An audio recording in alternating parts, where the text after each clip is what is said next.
Laporan Pratikum, pengaruh alelopati beberapa jenis tanaman terhadap perkecambahan.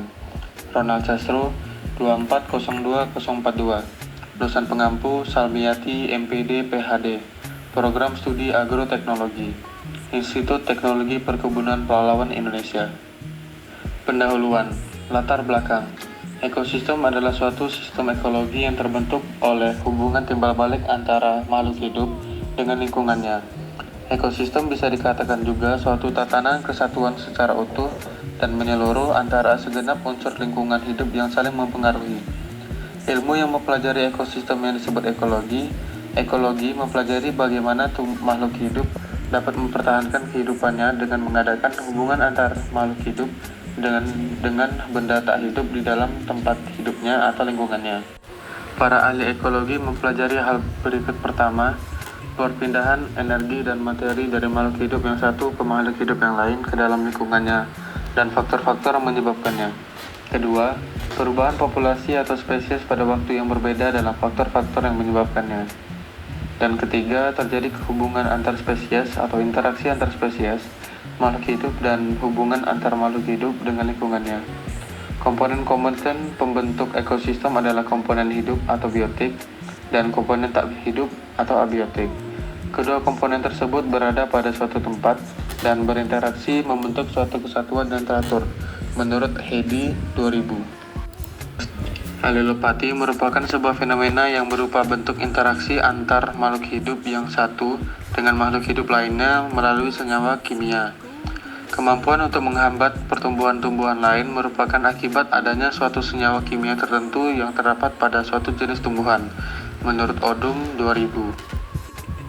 Zat-zat kimia atau bahan organik yang bersifat alelopati dilepaskan oleh tumbuhan penghasilnya ke lingkungan tumbuhan lain melalui beberapa cara, antara lain melalui serasa yang telah jatuh kemudian membusuk, melalui pencucian daun atau batang air oleh hujan, melalui penguapan dari permukaan organ-organ tumbuhan, dan eksudasi melalui akar atau root exudation ke dalam tanah. Contoh jenis tumbuhan yang mengeluarkan zat kimia bersifat alelopati melalui daun, misalnya Adenotesfa fasciculatum, Eucalyptus globules, Camelina alisum, Erenophylla mitchellii, yang mengeluarkan zat alelopati melalui perakaran, misalnya gandum, gandum hitam, dan apel. Sedangkan yang mengeluarkan zat alelopati melalui pembusukan, misalnya Helianthus, aster, dan Agropyron repens, menurut Indrianto 2006. Tujuan Pratikum. Pratikum ini bertujuan untuk mempelajari pengaruh alelopati dari beberapa jenis tanaman terhadap perkecambahan atau pertumbuhan tanaman. Alat dan bahan. Ada gunting, cawan petri, blender, gelas ukur, pipet tetes, urai pring plastik. Untuk bahan, kacang hijau, rumput teki, dan alang-alang. Cara kerja. Pertama-tama, alang-alang dan rumput teki dipotong kecil-kecil menggunakan gunting. Setelah digunting, diletakkan ke dalam blender dan diisi sedikit air agar bisa diblender dengan mudah, dan kemudian akan menjadi pati dengan kandungan alelopati. Saring pati tersebut menggunakan saringan dan peras semua sisa alang-alang dan rumput tekinya agar keluar semua sari patinya. Kemudian akan dipisahkan sesuai takarannya di dalam gelas pengukur dengan takaran 1:7, 1:14, dan 1:21. Cawan petri akan diisikan 10 butir kacang hijau untuk 7 cawan petri dengan pembagian 3 untuk alang-alang, 3 untuk rumput teki, 1 untuk kontrol. Setelah itu, setiap cawan akan diteteskan 20 tetes air menggunakan pipet, dan untuk cawan alang-alang dan rumput teki akan diteteskan patinya masing-masing sesuai dengan takarannya. Kemudian ditutup menggunakan plastik wrapper. Setelah itu akan dilakukan pengecekan setiap harinya dengan menggunakan kertas selama 7 hari.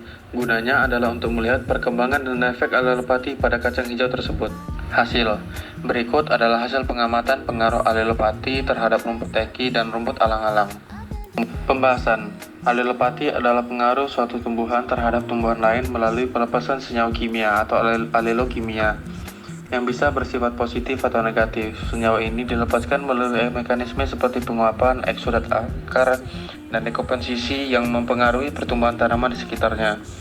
Zat penghambat alelopati meliputi senyawa fenol, alkaloid, asam organik, dan ion logam yang dapat menghambat perkecambahan, pertumbuhan, penyerapan hara, serta proses fisiologis lainnya.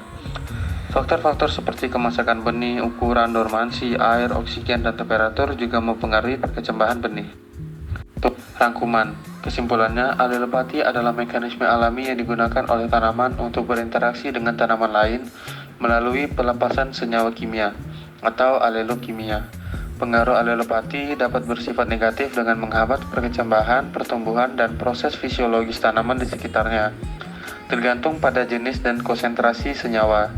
Faktor-faktor lingkungan seperti air, oksigen, dan temperatur, serta kondisi internal benih seperti kemasakan dan dormansi juga sangat mempengaruhi proses perkecambahan dan respon terhadap pengaruh alelopati.